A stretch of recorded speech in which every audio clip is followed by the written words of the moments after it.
bonjour à tous. On est heureux de se retrouver ensemble dans nos locaux, dans la maison du Seigneur pour le célébrer, l'adorer. Et on a envie de vous amener avec nous dans ce moment de louange et d'adoration.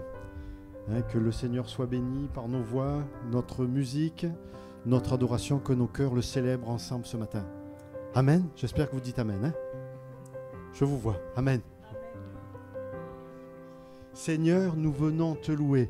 C'est le titre du premier chant. Eh bien, je crois qu'on peut y aller. Si vous êtes prêts. Amen.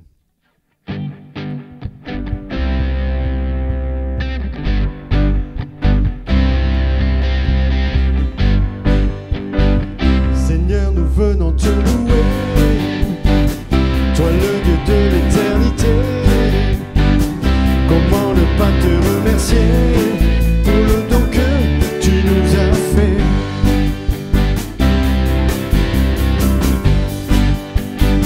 Jésus, nous voulons t'adorer. Au roi de gloire, tu t'es donné. Comment ne pas te remercier pour le pardon de nos péchés.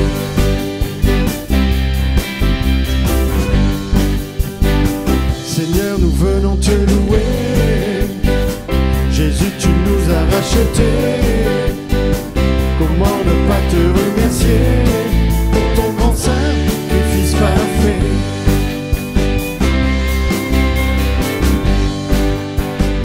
Jésus, nous voulons t'adorer. Roi des rois, tu vis à jamais. Comment ne pas te remercier pour le salut des rachetés. Louange et gloire. Louange et gloire au roi des cieux. Honneur, puissance à notre Dieu. Merci Jésus pour tes bontés. Oui, à la croix, tu as tout payé. Louange. Louange et gloire au roi des cieux. Honneur, puissance à notre Dieu.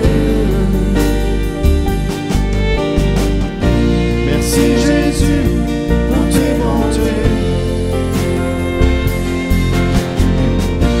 Oui, à la croix, tu as tout payé.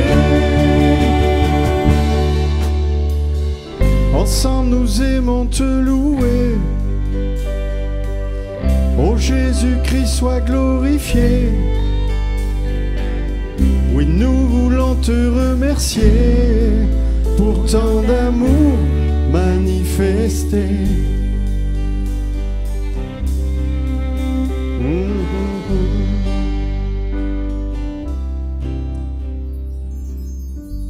Merci Seigneur, nous voulons te remercier encore ce matin, te rendre gloire pour tant de bonté à notre égard. C'est ce que nous sommes certains, c'est que tu es là et ta bonté demeure au milieu de nous. Assis dans le ciel, tu règnes à jamais. Amen.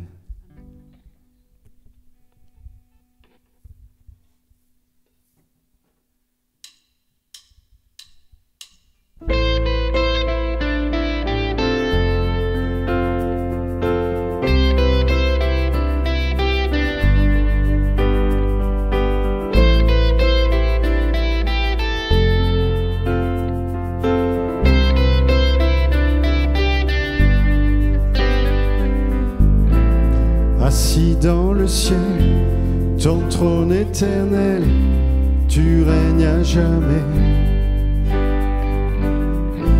Vêtu de splendeur, entouré d'honneur et de majesté, les anges chantent à toi la gloire.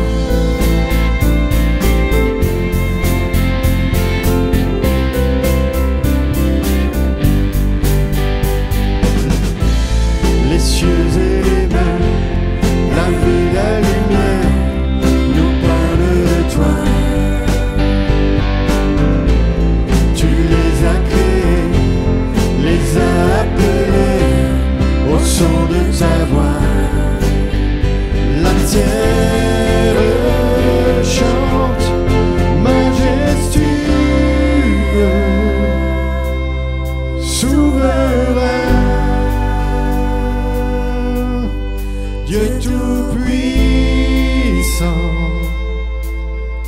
tu es saint. La création loue ton nom, tout l'univers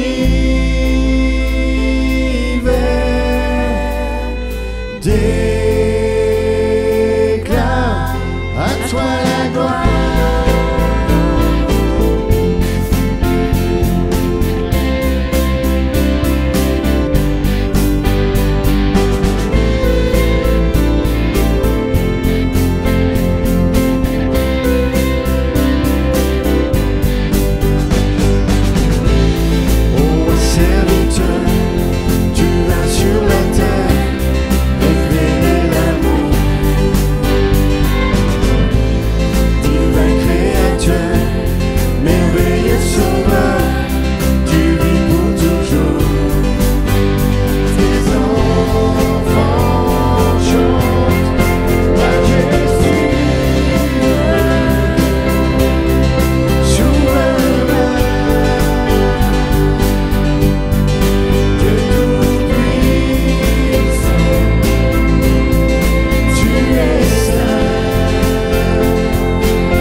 C'est ta présence que nous voulons rechercher ce matin. Entrer dans ta présence. Être agréé par ton esprit, ta grandeur, Seigneur. C'est ce que nous voulons chercher, ce que nous voulons chercher ce matin pour élever, célébrer ton nom. Oui, nous voulons entrer dans ta présence, Seigneur. Oh, que ton nom soit béni, Seigneur. Jésus.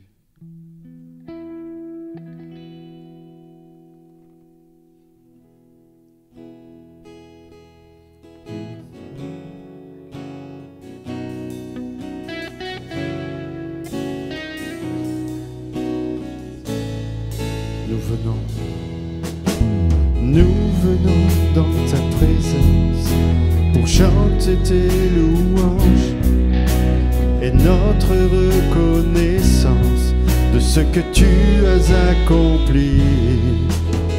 Tu nous as donné ta vie, ton amour et ta joie, et la louange envahit nos cœurs passionnés de toi.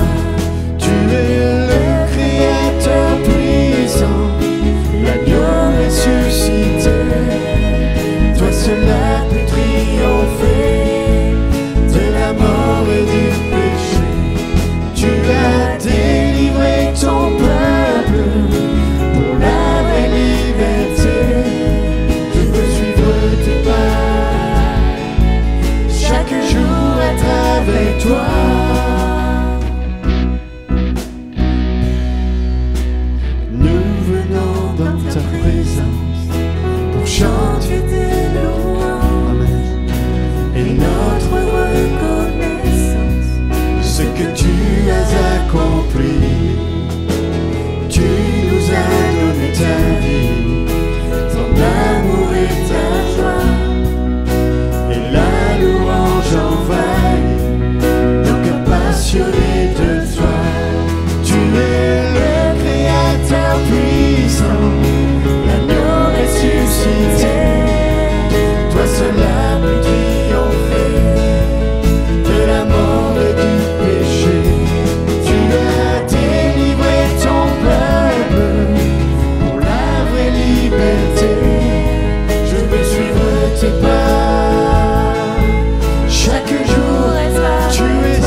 tes pas.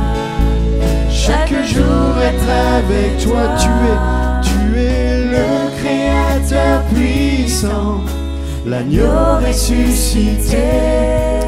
Toi seul as pu triompher de la mort et du péché. Tu as délivré ton peuple pour la vraie liberté. Je veux suivre tes pas, chaque jour être avec toi. Je veux suivre tes pas, chaque jour être avec toi. Je veux suivre tes pas, chaque jour être avec toi.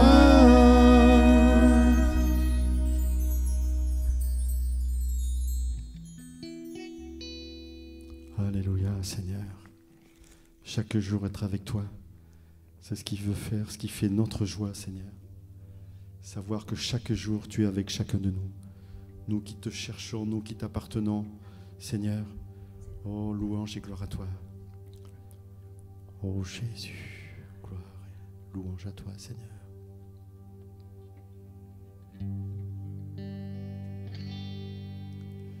Tu es grand Seigneur. Tu es grand Seigneur. Tu es grand Seigneur. Tu es grand Seigneur. Magnifique, digne de louange. Tu es grand Seigneur. Magnifique, digne de louange. Tu es grand Seigneur. Tu es grand. Tu es grand Seigneur. Tu es grand Seigneur. Tu es grand Seigneur. Tu es grand Seigneur. Magnifique, digne de louange. Tu es grand Seigneur. Magnifique, digne de louange. Tu es grand Seigneur. Magnifique, Seigneur. Magnifique, digne de louange. Tu es grand Seigneur. Magnifique, Jésus. Magnifique, digne de louange. Tu es grand Seigneur. Tu es grand.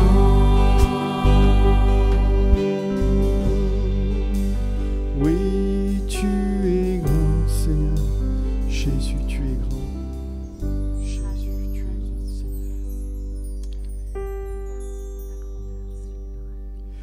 Mon Dieu d'amour, me voici devant toi pour te demander le souffle de gloire.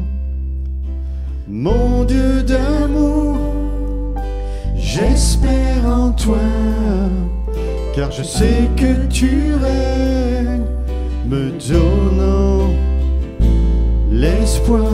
Mon Dieu d'amour, mon Dieu d'amour, me voici devant toi pour te demander le souffle de gloire. Mon Dieu d'amour, j'espère en toi, car je sais que tu règnes, me donnant envoie, oh Dieu envoie un souffle nouveau qui comble ma vie, qui change mon cœur. Oh Dieu envoie un souffle nouveau qui comble ma vie, qui change mon cœur. Oh Dieu envoie un souffle nouveau qui comble ma vie, qui change mon cœur. Oh Dieu envoie un souffle nouveau qui comble ma vie, qui change mon cœur. Un souffle nouveau, un souffle nouveau.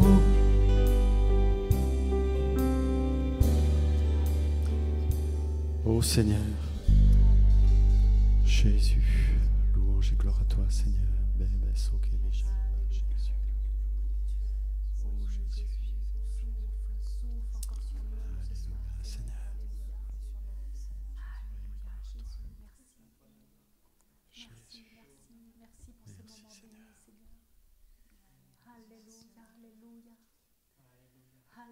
Gloire à ton Saint-Nom, Seigneur. Jésus, ta grâce agit. Jésus. Amen, Seigneur, gloire à toi. Bénissons ton nom. Oh Jésus.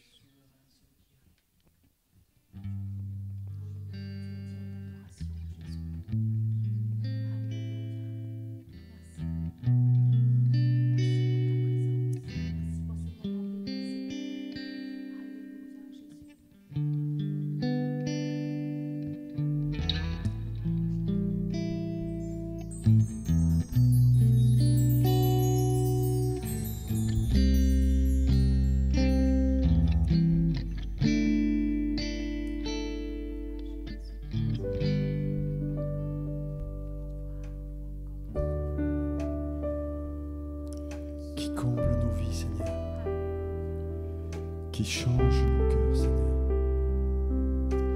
Oh Dieu envoie un souffle nouveau qui comble ma vie, qui change mon cœur. Oh Dieu envoie, oh Dieu envoie un souffle nouveau qui comble ma vie, qui change mon cœur.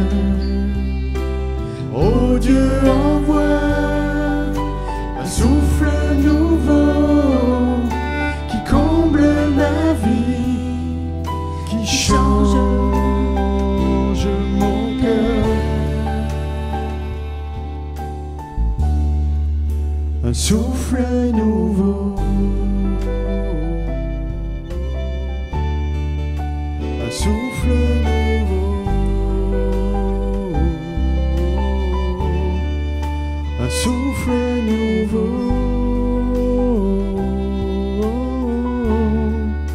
un souffle nouveau.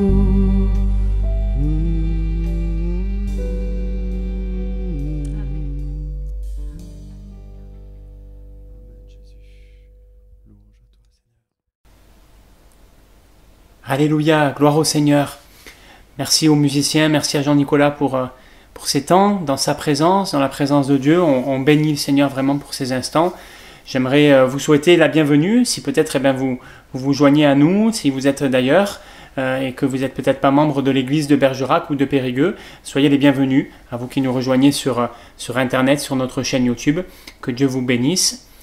Et puis nous allons donc continuer ces moments en partageant et en ouvrant ensemble la Bible, la parole de Dieu. Nous avons commencé la semaine dernière une série de messages sur le texte d'Apocalypse, chapitre 1er, versets 5 et 6. Et nous allons continuer aujourd'hui cette deuxième partie. Donc j'aimerais qu'on puisse lire ensemble ce texte tout de suite ensemble. On va relire ce verset pour nous le remettre en mémoire dans Apocalypse chapitre 1er, verset 5, la deuxième partie du verset 5 et le verset 6. Il nous est dit ceci, c'est un texte qui est bien connu de la part des chrétiens. « À celui qui nous aime, qui nous a délivrés de nos péchés par son sang, et qui a fait de nous un royaume, des sacrificateurs pour Dieu son Père, à lui soit la gloire et la puissance au siècle des siècles. Amen. » Amen. Voilà, j'aimerais qu'on puisse prier ensemble avant de continuer à partager sur ce texte, s'il vous plaît. Alléluia. Notre Dieu, notre Père, nous te rendons grâce pour ta présence. Elle est si bonne, elle est parfaite, Seigneur, c'est la vie et c'est la paix, ta présence. Et nous voulons te remercier aussi pour ta parole que nous allons partager maintenant. Je te prie de m'aider, Seigneur, à partager vraiment ce que tu veux que je partage, Seigneur. Je te prie de rendre nos cœurs, à tous et à toutes, attentifs, Seigneur. Merci parce que tu es celui qui est capable de parler à nos cœurs, même si c'est au travers d'un écran, même, Seigneur, si c'est au travers de ce qui nous paraît être un simple livre. Merci, Seigneur, parce que tu parles, parce que ta parole ne change pas, parce que ton esprit est vivant et agissant, œuvrant en nous, Seigneur. Et merci encore, parce que ce matin, nous le savons et nous le croyons, tu vas parler à nos cœurs. Alors rends-nous attentifs à ta voix, s'il te plaît, Seigneur. En toute humilité, nous voulons reconnaître que nous avons besoin de toi et de ta parole, besoin de l'aide de ton esprit. Merci de nous conduire, merci de nous diriger, merci de nous éclairer, afin que vraiment on puisse mettre ta parole en pratique pour la gloire de ton nom et pour l'avancement de ton royaume. Amen. Merci Seigneur Jésus. Merci Seigneur. Alléluia. Nous continuons donc notre série comme je vous le disais. Nous avons vu la fois passée, la fois dernière, dans la première partie de cette série que Christ nous aime, que Dieu nous aime, il est celui qui nous aime et que cet amour est un amour particulier, un amour divin, un amour qui n'est pas un amour humain et que c'est cet amour qui a motivé sa venue. Voilà un petit peu ce qu'on avait vu la semaine dernière en définissant un petit peu cet amour, qu'un amour qui nous dépasse, qui donne, qui se donne, qui pardonne, etc. Et donc on avait vu ensemble que c'était le motif. Voilà, Dieu a envoyé Jésus. Jésus est venu, il a offert sa vie parce qu'il nous aime. C'est le motif de sa venue. Christ est venu. Pourquoi ? Parce qu'il nous aime. Aujourd'hui, nous allons entamer dans cette deuxième partie la suite, on va dire, voilà, et on va rentrer dans ce qui est le but de sa venue. On a vu le motif. Il est venu motivé par son amour, et aujourd'hui on va parler de pourquoi faire. Pourquoi faire il est venu. Il est venu parce qu'il voulait nous délivrer de nos péchés par son sang, nous sauver, mourir pour que nous puissions être sauvés et pardonnés. Ça c'est un des buts, sinon le principal, de la venue de Christ. Il y a d'autres choses qu'on partagera dans les fois prochaines, mais voilà, pourquoi faire ? Parce qu'il voulait nous délivrer, nous sauver de nos péchés. Alors ce matin, j'aimerais qu'on puisse, au travers de ce qu'on va partager, j'ai encore une fois, comme la semaine dernière, je crois que ce n'est pas quelque chose de nouveau, c'est quelque chose que ceux qui sont chrétiens, disciples de Jésus connaissent, mais ce matin, j'aimerais que nous soyons encore encouragés à ne pas oublier non seulement le motif de la venue, oui, Dieu nous aime, il est amour, Christ nous aime, mais aussi le but de la venue de Jésus-Christ sur terre. Il est venu pour nous sauver, pour nous délivrer de nos péchés par son sang. Donc on rentre dans le vif du sujet et il nous a délivrés de nos péchés par son sang. Déjà, j'aimerais souligner avec vous, avant peut-être d'aller plus loin, une petite remarque. On voit qu'il y a différents temps qui sont employés. Le fait qu'il y ait une différence entre le présent à celui qui nous aime, et ça c'est du présent et c'est quelque chose qui est là et qui est toujours en cours. Il est permanent, cet amour de Dieu. Dieu nous aime, Christ nous aime, à celui qui nous aime, mais qui nous a délivrés. Et là, on se rend compte que le fait qu'il nous ait délivrés de nos péchés, c'est quelque chose qui est au passé, c'est quelque chose qui a été accompli, c'est fait. Jésus le dira sur la croix, tout est accompli, la délivrance a été opérée. Et si l'amour de Dieu est permanent, la rédemption qu'il nous a acquise au prix de sa vie, de son sang, ça a été acquis une fois pour tout à la croix. Quand Jean s'adresse ici aux églises, aux 7 églises, on relisait les versets qui précèdent, il parle aux 7 églises, et pourtant, quand on lit la suite et les messages qui vont être donnés à ces églises, on se rend compte qu'elles n'étaient pas parfaites. Mais Jean mentionne clairement ici que Christ aime son église et qu'il aime ses églises locales, et il aime son église, l'église de Jésus-Christ, mais aussi qu'il a délivré ceux qui sont les croyants de tous les âges, il les a délivrés de leurs péchés par son sang. Bien sûr, il faut être un chrétien authentique, c'est pas parce qu'on vient à l'église, mais c'est parce qu'on est un chrétien authentique, de cœur, qu'on est né de nouveau, que nous pouvons dire que nous avons été délivrés de nos péchés par le sang de Jésus-Christ. Et on va voir ensemble ce matin que ça implique plusieurs aspects. C'est aussi évident, et on en parlera les prochaines fois, que cette délivrance, c'est la première étape produite par l'amour de Dieu. Voilà, Dieu nous aime et cet amour produit cette possibilité d'être délivré par le sacrifice de Christ. C'est la première étape avant ce qu'on verra les fois prochaines, avant de pouvoir prétendre aller plus loin. Voilà, on est aimé de Dieu et parce qu'on est aimé de Dieu, on peut être délivré de nos péchés par son sang afin qu'il fasse de nous un royaume, des sacrificateurs pour Dieu son Père. Ça, c'est ce que nous verrons les prochaines fois. Il nous a délivrés de nos péchés, il nous a lavés de nos péchés, disent certaines traductions, notamment la traduction d'Arby qui dit « à celui qui nous aime et qui nous a lavés de nos péchés dans son sang ». Parce que selon les manuscrits, il y a les deux nuances qui sont données. Et effectivement, quand on regarde ici, on a vu que ça impliquait une action complète qui a été accomplie, c'est passé, c'est fait, il nous a délivrés. Et avec cette traduction, on saisit, on comprend bien qu'il s'agit notamment du pardon des péchés qui est possible grâce au sang de Jésus qui a été opéré et qui est opéré lors de la repentance. Quand on se repent, Jésus nous délivre, nous lave, nous pardonne de nos péchés, nous sommes lavés, purifiés de nos péchés parce que Jésus a vaincu le péché à la croix. Et dans le livre de l'Apocalypse, un petit peu plus loin, au chapitre 7 et au verset 14, on retrouve cela un petit peu, et il est dit ce sont ceux qui viennent de la grande tribulation, ils ont lavé leurs robes, ils les ont blanchies dans le sang de l'agneau.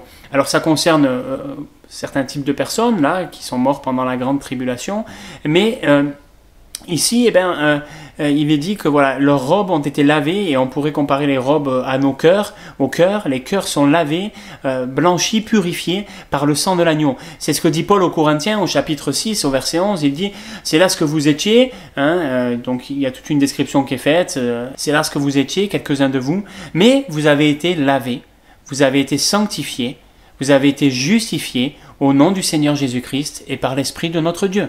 On comprend bien que là, quand il est dit que Jésus nous a délivrés de nos péchés par son sang, il s'agit premièrement du pardon, de la purification de nos péchés.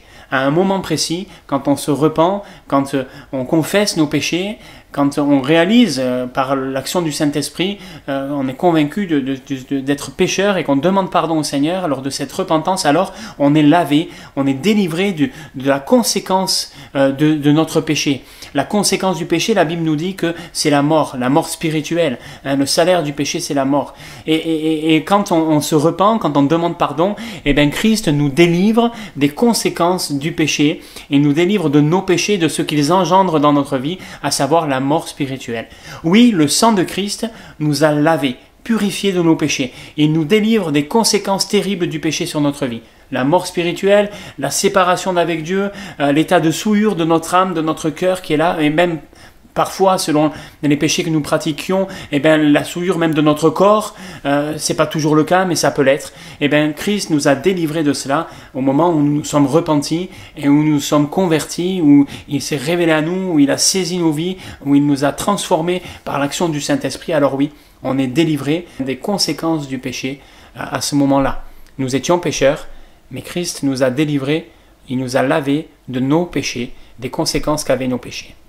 Et puis, c'est intéressant, pour aller un petit peu plus loin, de considérer aussi que le mot qui est utilisé ici, quand il est dit que Christ nous a délivrés de nos péchés par son sang, il y a en fait deux mots grecs qui sont utilisés pour parler de la délivrance, qui sont traduits par délivrer. Deux mots grecs, le premier qui est le plus utilisé pour parler de délivrer dans le sens de sauver, délivrer quelqu'un de la mort, voilà, le sauver, c'est le mot, alors peut-être je le prononce pas très bien, mais roumai, que l'on trouve 18 fois dans le Nouveau Testament et qui est traduit 17 fois par délivrer, par le verbe délivrer. Conjugué de différentes manières, mais c'est la traduction du verbe délivrer. Donc, vraiment, c'est le mot qui veut dire délivrer au sens propre du terme. C'est pas celui-là qui est employé dans notre texte, mais c'est le second mot. C'est le mot luo.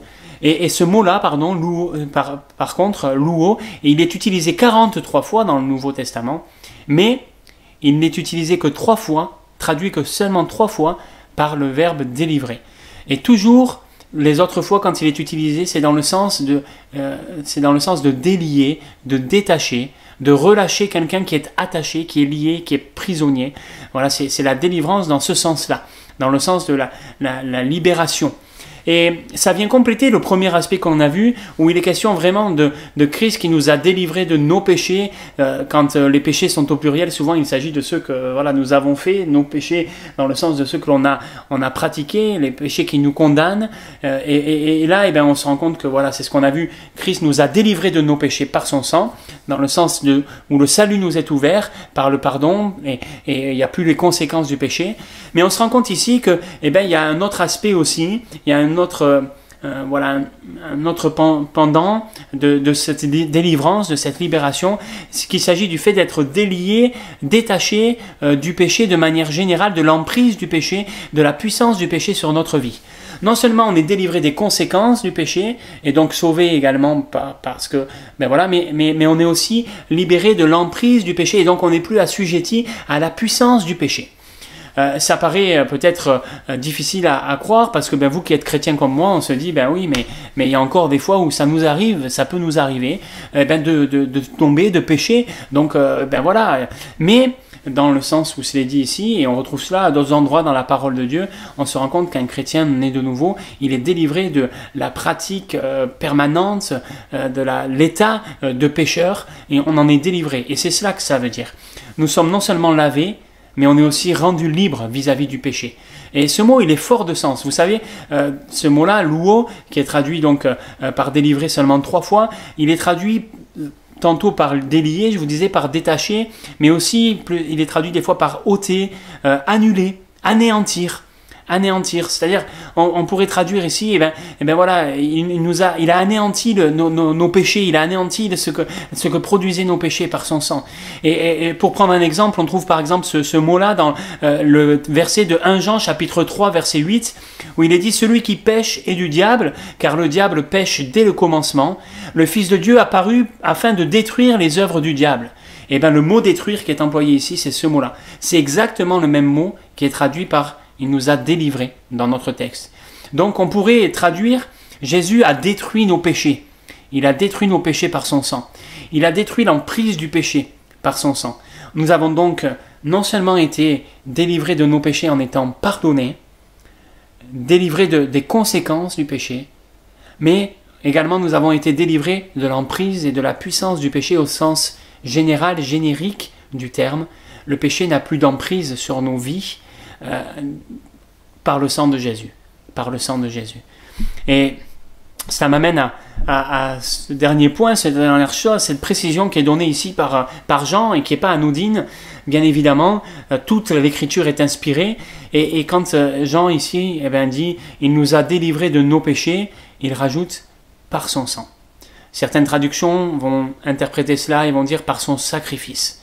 Le sang, nous dit le livre du Lévitique, c'est la vie de toute créature. Et moi, dit Dieu, je vous l'ai donné afin qu'il serve à accomplir sur l'autel le rite d'expiation pour votre vie. En effet, c'est parce qu'il représente la vie que le sang sert d'expiation. Dans le livre aux Hébreux, il est dit, vous savez, que sans effusion de sang, il n'y a pas de pardon. Donc, effectivement, être délivré du péché par le sang de Jésus, c'est pas anodin.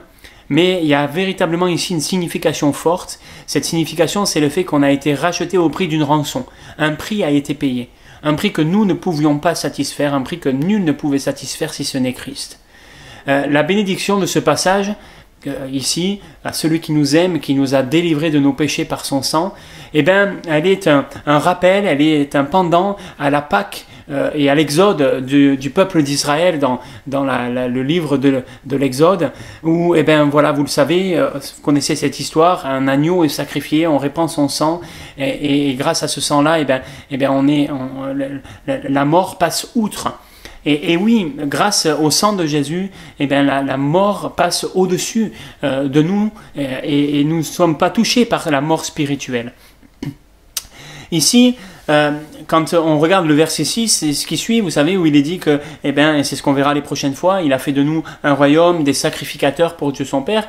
Eh bien, quand on regarde dans le livre de l'Exode, juste après que le peuple soit sorti du pays d'Égypte, ait été délivré d'Égypte, vous savez ce qui va se passer. Il nous a dit que c'est 3 mois après, Moïse va monter sur le mont Sinaï. Là, Dieu va parler à Moïse, et le commencement, avant de lui donner, vous savez, tous les 10 commandements, etc., eh bien, il va commencer en lui disant, ben voilà, je vous ai fait sortir du pays d'Égypte, et si vous obéissez à ma parole, à ce que je vais te dire, si vous obéissez à tout cela, si vous me suivez, alors, eh bien, vous serez mon peuple, au milieu de tous les peuples, vous serez mon peuple. Et il dit ceci, vous serez pour moi un royaume de sacrificateurs et une nation sainte. Et on retrouve ça, un royaume des sacrificateurs. Donc, par sa mort et sa résurrection, Christ a délivré son peuple du péché, de la servitude du péché, et il en a fait un royaume et des sacrificateurs, des prêtres pour Dieu son Père. On parlera de ça la prochaine fois. Le péché laisse une tache, une empreinte de culpabilité, il pollue notre âme, il pollue notre cœur, et rien ne peut effacer cette tache, rien, si ce n'est le sang de Christ.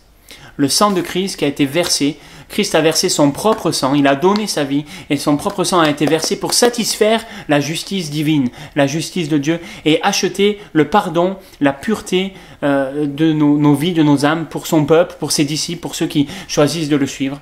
Il l'a fait motivé par son amour, mais voilà, c'est parce qu'il a versé son propre sang que la justice de Dieu est satisfaite. Il a acheté, il a payé le prix de notre pardon, de notre purification, de notre sanctification.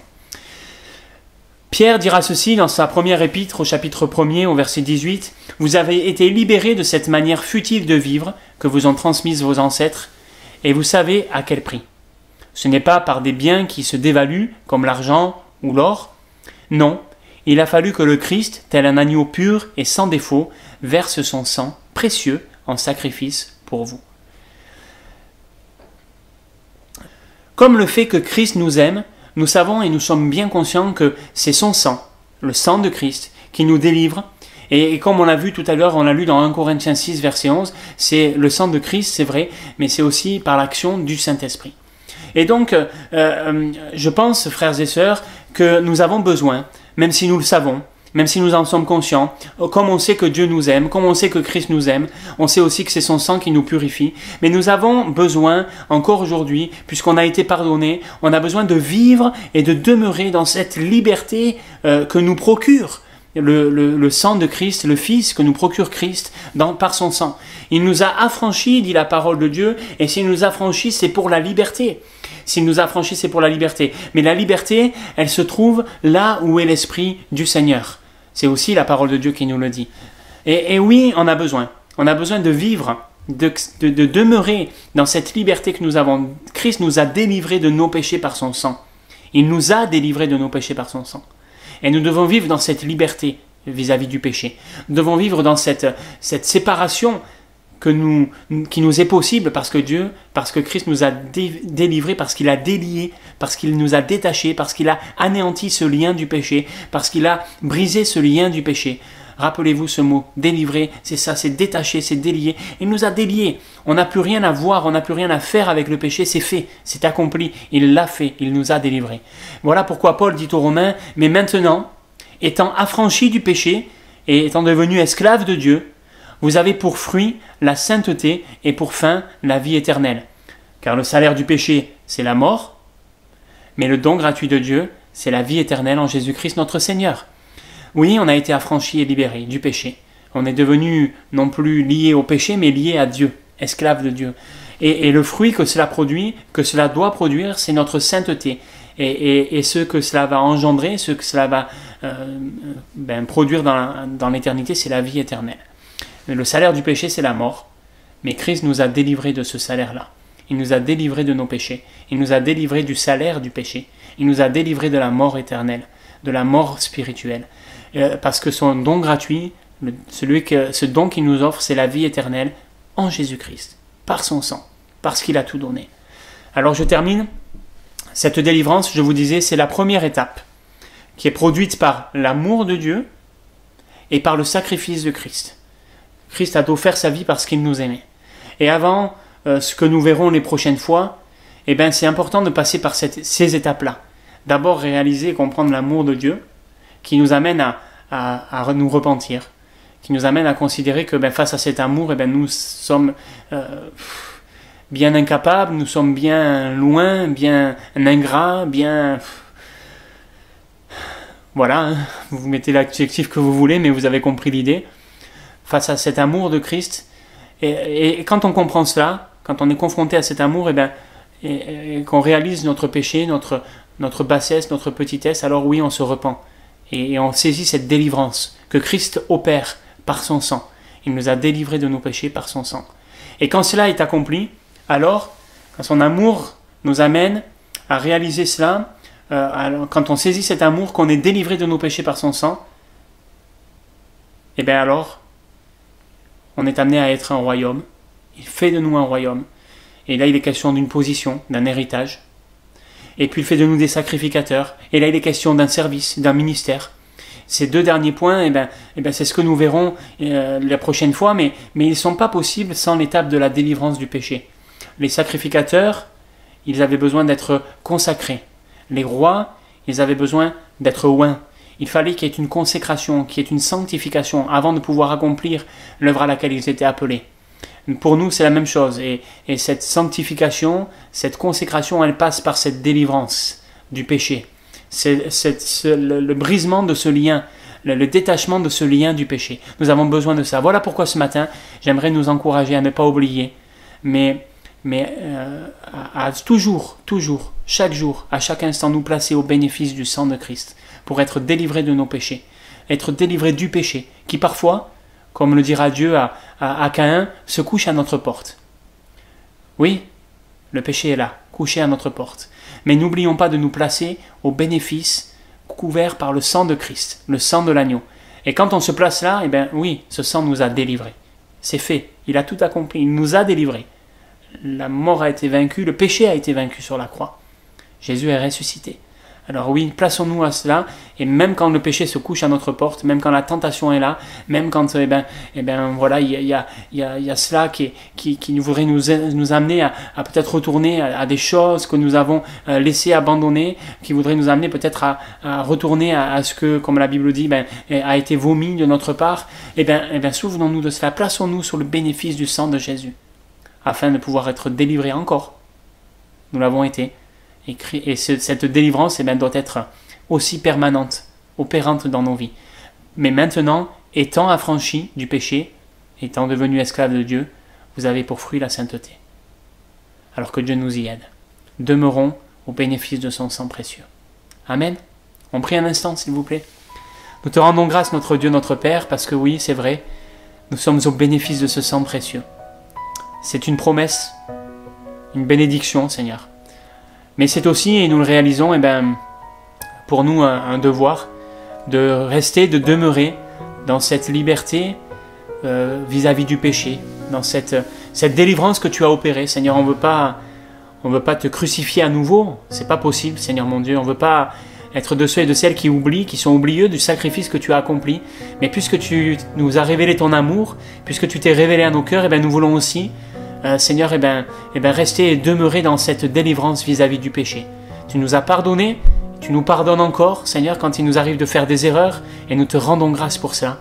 Et nous voulons te demander de nous aider à ne pas retomber dans ces choses-là.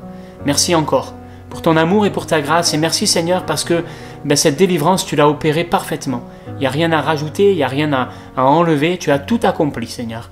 Merci pour tout, que l'honneur et la gloire te soient rendus à toi seul, et que, comme le dit ce texte, à toi qui nous aime, qui nous a délivrés, à toi soit la puissance et la gloire au siècle des siècles. Tu en es digne et tu le mérites. Et c'est ce que nous voulons te rendre aujourd'hui, Seigneur. À toi la puissance et la gloire au siècle des siècles. Amen, Jésus. Amen. Alléluia.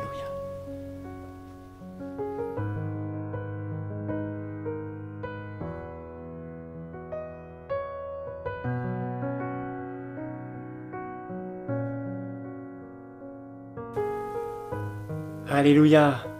Voilà, j'aimerais vous faire quelques annonces assez rapidement. Je vais essayer d'être bref. Vous rappelez notre réunion de prière mardi soir que nous continuons, toujours en Zoom pour le moment. Et puis vous parlez principalement donc de la reprise. Vous savez que nous avons fixé comme date le dimanche 5 juillet. Pour l'instant, nous nous y tenons. Il y a des chances que dans ce qui sera dit demain, il y ait des modifications peut-être, et donc peut-être que ce qu'on a fait, ce qu'on a préparé va s'alléger un petit peu, mais déjà aujourd'hui j'aurais aimé vous parler un petit peu de comment ça va se passer très rapidement. Tout cela va vous être redit, mais je vous invite à être attentif quelques minutes pour vous rappeler un petit peu comment ça va se dérouler. Donc le 5 juillet, sur Périgueux le matin et sur Lamonzie, sur Bergerac l'après-midi, nous aurons notre reprise de culte. Nous aurons un culte sur Périgueux et un culte sur Lamonzie, mais dans l'un comme dans l'autre, particulièrement à Périgueux, à Lamonzie ça va dépendre de la météo, mais sur Périgueux en tout cas de manière certaine, et peut-être sur Lamonzie s'il fait moche, il est possible que nous ne puissions pas accueillir tout le monde au culte. Et c'est pour cela que nous sommes obligés de fonctionner avec des inscriptions. Dans la semaine, vous allez recevoir des informations par message, mail, etc. pour les inscriptions. Tout le monde ne pourra pas s'inscrire en même temps, ça va être compliqué. On va donner une priorité dans l'inscription pour les personnes qui ont passé le confinement seules, les personnes qui sont isolées, les personnes qui n'ont pas pu suivre les prédications et les temps de partage sur Internet parce qu'elles ne sont pas équipées ou parce qu'elles ne captent pas ou parce qu'elles ne savent pas s'en servir. Voilà, il va y avoir 3 jours pour cela, du lundi jusqu'au mercredi, pour inscrire les personnes prioritaires. Ce ne sera pas cette semaine, je vous en parle maintenant, mais ça sera semaine d'après. À moins que d'ici là les choses changent, mais pour l'instant c'est ce qui est prévu. Et donc du lundi au mercredi soir, les 3 premiers jours de la semaine seront réservés à ces inscriptions prioritaires. Les autres personnes, n'étant pas prioritaires, pourront s'inscrire à partir du jeudi matin. Voilà, jusqu'au samedi. Ce qui va nous permettre de pouvoir donner la priorité aux personnes seules, etc. Et puis après, avec les places qui restent, de pouvoir combler la salle. Sachant que dans la salle, nous pouvons accueillir, on va dire, 55 personnes. Voilà, 55 personnes dans la salle de Périgueux. Sur Lamonzie, si ça doit se faire à l'intérieur, ce sera bien moins. Avec le préau, en imaginant qu'il ne fait pas trop froid, on peut éventuellement monter jusqu'à 24 personnes. Mais quoi qu'il en soit, dans les 2 salles, on est bien loin de la capacité maximum et du taux de fréquentation habituel. Donc voilà. Il faudra forcément s'inscrire et vous ne pourrez pas venir au culte si l'on n'est pas inscrit. C'est obligatoire. À moins que les choses changent, mais ça, on vous le redirait. Donc une fois que vous serez inscrit, l'inscription sera confirmée. Vous rendrez, vous viendrez à l'église le dimanche matin ou à l'après-midi. Et puis, il faudra venir à l'avance avec une arrivée échelonnée. Le but, c'est pas que tout le monde arrive à l'heure du culte, mais il faut prévoir d'arriver à l'avance. Pour pas qu'il y ait une affluence trop forte et un regroupement de personnes, qu'on puisse respecter tous les gestes barrières. Vous verrez que à l'église, nous sommes en train de mettre en place un marquage au sol, etc., comme vous avez pu le voir dans sûrement d'autres endroits, comme des administrations ou d'autres endroits qui recueillent du public. Voilà, avec des zones d'attente, des paliers à pas dépasser, avec dans le hall d'entrée, il faudra nécessairement obligatoirement se laver les mains. Il faut venir obligatoirement avec un masque pour tous ceux qui ont plus de 11 ans. Il faut nécessairement et obligatoirement prendre sa température avant de venir et ne pas venir si vous avez de la température ou si vous êtes malade ou si quelqu'un de votre famille est malade ou si vous avez été en contact avec quelqu'un de malade. Il faut surseoir et ne pas venir. Donc voilà, il y a des règles comme cela qui sont des règles que vous connaissez sans doute, mais qui sont logiques en sachant que dans les lieux de culte particulièrement, il est imposé de respecter la distanciation sociale, en tout cas pour le moment, la distance d'1 mètre, et de porter un masque pour tout le monde. Ça, ce sont vraiment des choses obligatoires. Ce qui fait qu'on ne pourra pas se saluer comme on avait l'habitude de le faire, se faire la bise, se serrer la main. On ne pourra pas rester ensemble pour discuter dans des zones de passage, etc. On pourra pas... Voilà, tout ça, ce ne sera pas possible. Alors, je suis comme vous, ça va être compliqué et difficile, mais vraiment, je compte sur vous. Nous comptons sur vous pour être respectueux de cela. C'est important. Et voilà, et je pense que nous reparlerons de tout ça, mais c'est vraiment quelque chose d'essentiel. Le culte, comment ça va se dérouler? Eh bien, ça va se dérouler, nous avons fait des zones dans la salle, et là aussi, vous verrez cela. Il y aura des zones pour les familles, de 5, de 4, de 3, pour les couples, des zones pour les personnes seules. Et puis, eh bien, voilà, le but, c'est d'essayer de combler au maximum, de ne pas séparer les familles, de ne pas séparer les couples, mais de pouvoir, eh bien, voilà, faire en sorte que le culte soit quand même le plus agréable possible, on va dire, d'un point de vue humain, parce qu'on est conscient que spirituellement Dieu sera là au rendez-vous quoi qu'il en soit, mais humainement on est conscient aussi que la communion fraternelle va être très limitée, donc on essaye de faire au mieux pour cela. Voilà, et puis ensuite, eh bien, il faut obligatoirement porter le masque pendant toute la durée du culte. On ne peut pas enlever le masque, et surtout pas au moment des chants, de la louange, vraiment pas, puisque le chant est particulièrement un vecteur de propagation du virus. Voilà, ça ce sont les consignes à l'heure actuelle, au jour où je vous parle, le dimanche 21 juin. Il est possible que les choses évoluent d'ici là, mais pour le moment, c'est là où on en est. Donc, comprenez bien, l'inscription, la prise de température avant de venir, le port du masque, le lavage des mains, la distance d'1 mètre minimum, sur le parking comme dans la salle. Voilà, tout cela sont des choses qui vont forcément être compliquées et difficiles à vivre. Voilà, mais je compte sur vous. Je compte sur vous le premier culte, mais je compte sur vous le deuxième, le troisième, le quatrième, et autant que cela nous sera imposé, il faudra le faire. Et vraiment, j'en appelle à votre rigueur, à votre discipline. Je sais que c'est pas évident pour nous, c'est pas évident pour moi, c'est pas évident pour les enfants qui seront là, mais c'est important. C'est important et c'est même essentiel. Voilà. Pour le reste, vous aurez des informations au fur et à mesure. Si toutefois vous avez des questions, il ne faut pas hésiter à les faire remonter. Les inscriptions seront possibles par internet, par SMS, par téléphone. Si toutefois vous connaissez des personnes qui ne peuvent pas suivre les cultes, qui ne peuvent pas peut-être s'inscrire sur internet, vous pouvez faire l'inscription avec eux et les inscrire. Si toutefois vous connaissez des personnes qui peut-être ne sont pas dans nos listings, moi j'ai essayé d'appeler les personnes de qui j'ai le numéro, qui ne sont pas sur internet, mais il est possible qu'il y ait des personnes dont je n'ai pas le numéro. Si vous en connaissez, n'hésitez pas à les appeler et à leur faire passer le message quand vous l'aurez, à leur faire passer les informations, parce qu'il est évident que quand les inscriptions vont arriver, à un moment donné, quand la salle sera pleine, on ne pourra plus recevoir de personnes.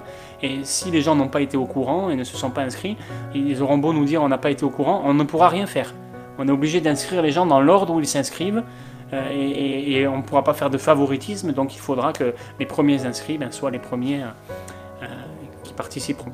Voilà. On essaiera ensuite de faire un roulement pour que ceux qui peut-être n'ont pas pu participer au culte les premières fois puissent y participer les fois suivantes, mais ça sera dans un deuxième temps. Voilà. Voilà un petit peu pour les annonces concernant la reprise. Je vous invite vraiment à prier pour cela, et puis je vous le disais, n'hésitez pas, si vous avez des questions, à les partager avec nous. Voilà, je vous souhaite à tous et à toutes un très bon dimanche, que Dieu vous bénisse, on souhaite une très bonne fête à tous les papas, et puis, comme on l'a dit, à tous aussi les papis, parce que les papis, ce sont les papas des papas. Voilà, que Dieu bénisse les papas, qu'il bénisse les hommes de manière générale, même ceux qui ne peuvent pas être pères peut-être, ou n'ont jamais eu l'occasion. On croit que Dieu veut les bénir aussi, même si notre société fête les pères, nous voulons fêter les hommes spirituels. Voilà, donc que Dieu vous bénisse et vous garde dans cette journée particulièrement. À très vite. Et puis rendez-vous le 5 juillet en chair et en os pour ceux qui le pourront et qui le voudront.